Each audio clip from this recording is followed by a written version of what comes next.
Loading is an inescapable fact of gaming, especially in big AAA open world games like we make here at Massive.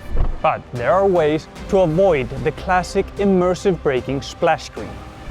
And today we're going to learn about some of the methods used in Star Wars Outlaws. But first, what is loading?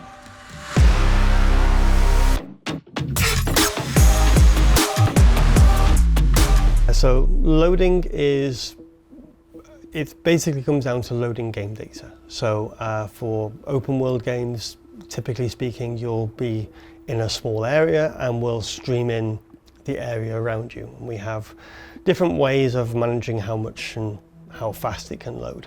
So as you move around, we just keep loading and unloading. But if you teleport, or if you want to do like a fast travel, or move to a different map or load a different save game, then that's where you have this, everything stops, we have to unload all the stuff that you had and then load all the new stuff. And that's normally the challenge that you have with loading. A very common one is actually just a splash screen or a loading screen with a gameplay tip or a helper tip just there to read while you're loading. It's robust, it's very simple.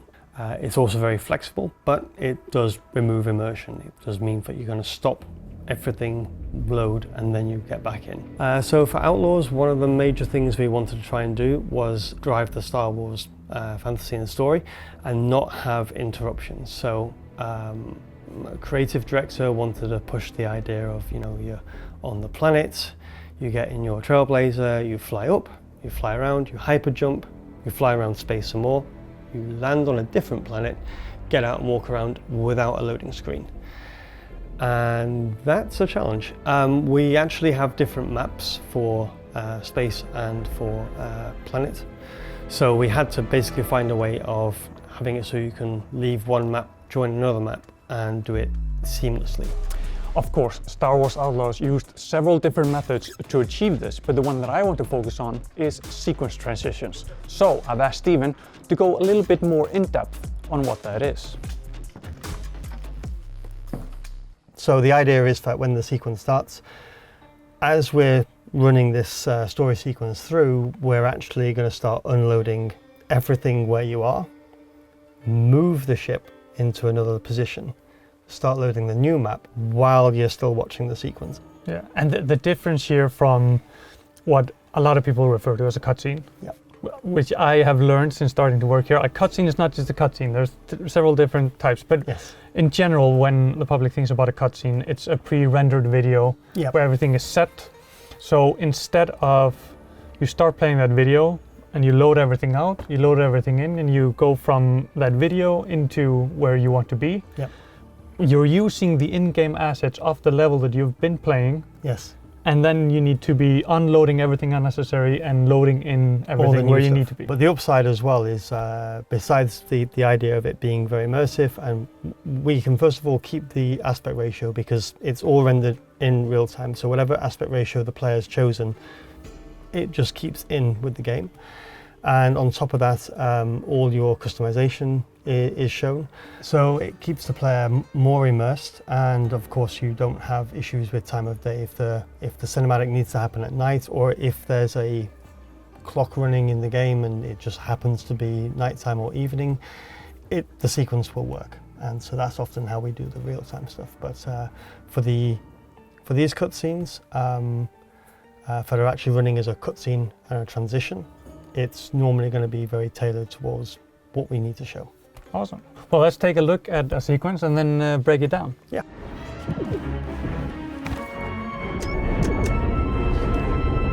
Oh, no, that was our way out! Then we'll make another one.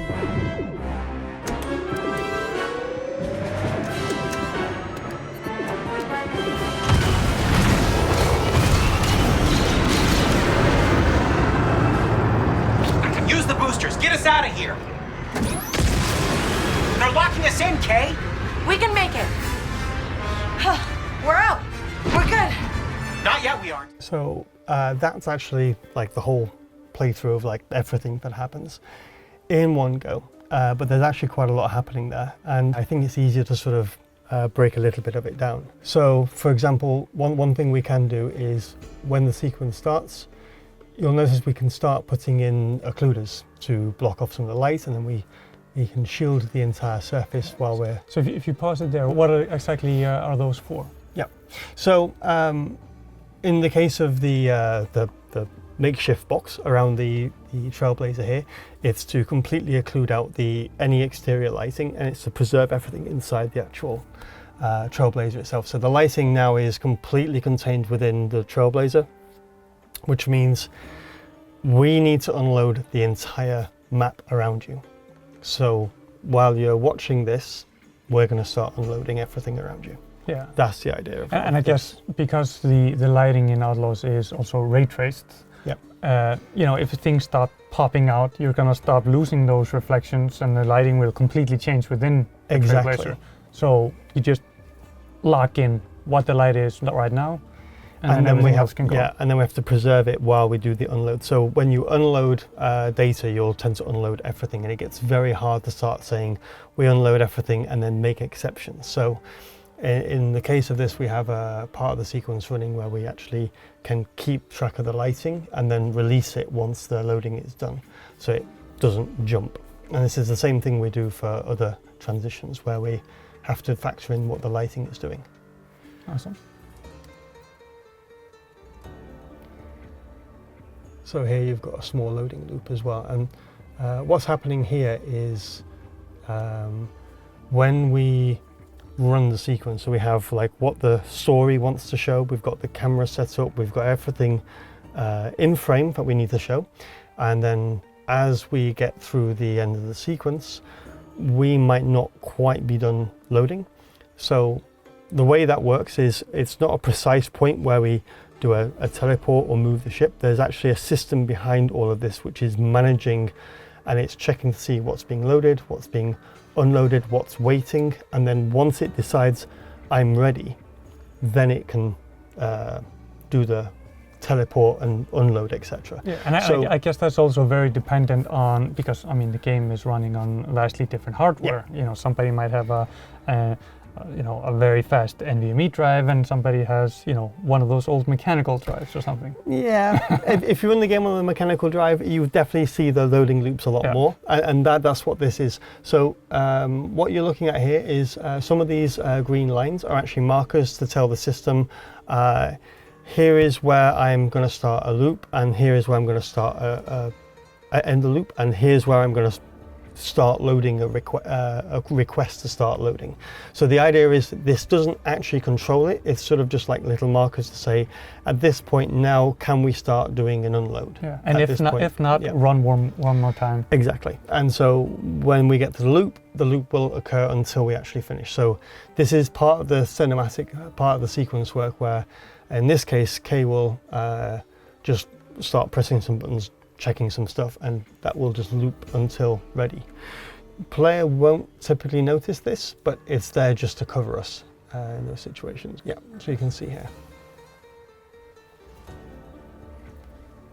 Oh yeah, and then when it hits that green there. Yeah, then we have, in this case, for this particular sequence, we have a camera cut, and this takes us to the Trailblazer taking off. So that doesn't happen until it says I'm loaded, and at this point, we're not in the same position that we were when we started the sequence. We've got what looks like the same exterior in terms of the base, but it's actually in a different location, in a different map.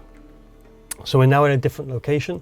So now when the ship takes off, at this point now, when we give the player control, you're actually in a different map and in control of Trailblazer. Yeah, and when you say different map, it's not just defining a different of locations, it's also a difference between the playable character. One is Kay and one is the Trailblazer. Yep. So what your inputs are actually controlling. Yeah, exactly. So it's like in this case, when we change the map, we change in space, we have different lighting because it's much vaster in terms of size. So the way we've set the ray tracing probes up is different to how it is on a planet where it's more dense.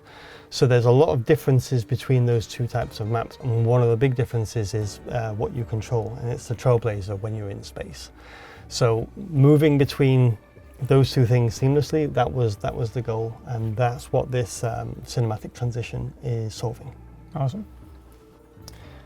Oh yeah, I've been also told to mention here, what we're going to be showing right here is 2 instances of the game running at the same time. So ignore the frame rate. This is not how the frame rate would be represented in the game, because we're running 2 of them at the same time. Yep. Yeah. So just to get that clear. Yeah. So this is the same mission, but instead you're looking with 2 viewports rendered at the same time. So the frame rate's going to be a little bit slow, as Dóri mentioned. But that's because you're going to see at the bottom, that's the fixed position in the map. Yeah, so basically it's an extra camera that you've set up for this demonstration, yes, just to show what's happening in the world at that position. At that position while the sequence is running. Yeah. So at the top, we're going to run back onto the Trailblazer. And then the transition will start. So here, she sits down, we do the usual... Occluder, yeah, got the occluders kicking in. And now the loading loop will start, which is going to keep going until we finish loading. And since we're doing everything in preview, it's going to be a little bit more, but you can see everything is now being unloaded. So all of this is happening while the player is seeing the inside of the Trailblazer. Yeah, this is kind of like, explaining the magic trick, because when this loading is happening, there is actually so much that is happening. You are disappearing an entire world and bringing another one in. And not making the player aware of the fact that the ship and the position where they're in has moved as well. So now when you come out, you'll notice that you're not flying around where the camera is in the bottom. That's because you're actually somewhere else in the map. Yeah, awesome. Now, I have one question, and you touched upon this in the interview that you did, but why have an in-game real-time cutscene rather than a pre-rendered one? And you touched upon that, of course. It's in a game like Outlaws, where you have vast character customization, you have varying time of day and a night cycle, weather cycle.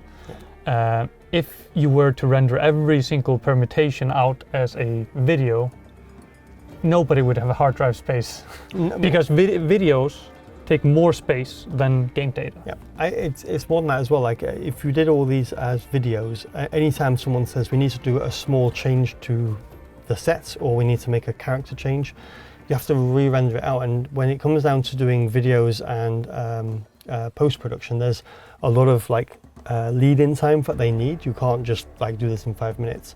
When it's real time, if you say, we want to change the line that Sadiq said, that's fine, you can just do that. And it'll just change and everyone will then see that change. So there's something quite immediate and quite fluid with doing it in real time that I like. And it also keeps the visual style of the game in flow. If you keep switching to cutscenes, you will sometimes break the visual style that the game is set a little bit, because there's always little differences with how they look. Yeah, especially on different systems. You might have, a really high spec system that's running everything in 4K, everything maxed out, and then the video is not quite that quality, or the opposite way, where you have a more of a budget system, and then all of a sudden the cutscenes are super crisp. Yep. And then back to... Yeah, I know this was a problem of years, years ago, where it's you'd start the game and there'd be a cutscene which sort of, it looks cool, but it pulls you out a little bit. And I think that's one of the things with doing things real time. It's faster to iterate into, it's faster for us to build, it's much more creatively freeing, I think, for people involved. And it keeps everything consistent. And you can do other things with this. I mean, in the case of the cinematic one, yes, you're watching a visual, but you can, in the case of what we've done for the planet to space and space to planet transitions, you can give the player some control. And there's, I'm sure, more we can do there as well. But that, for me, is the more interesting part of it. It's not that you can't get rid of loading. It's just more that you can do more with it than just put a splash screen on and tell people, please wait. And there you have it, one of many examples of ways to keep you, the player, immersed in the game whilst loading and unloading the vast amounts of game data required to bring the expansive worlds of Star Wars Outlaws to life. Now, as always, if there's a certain part of game development that you are interested in, let me know in the comments and maybe I'll cover it next. But until then, see ya.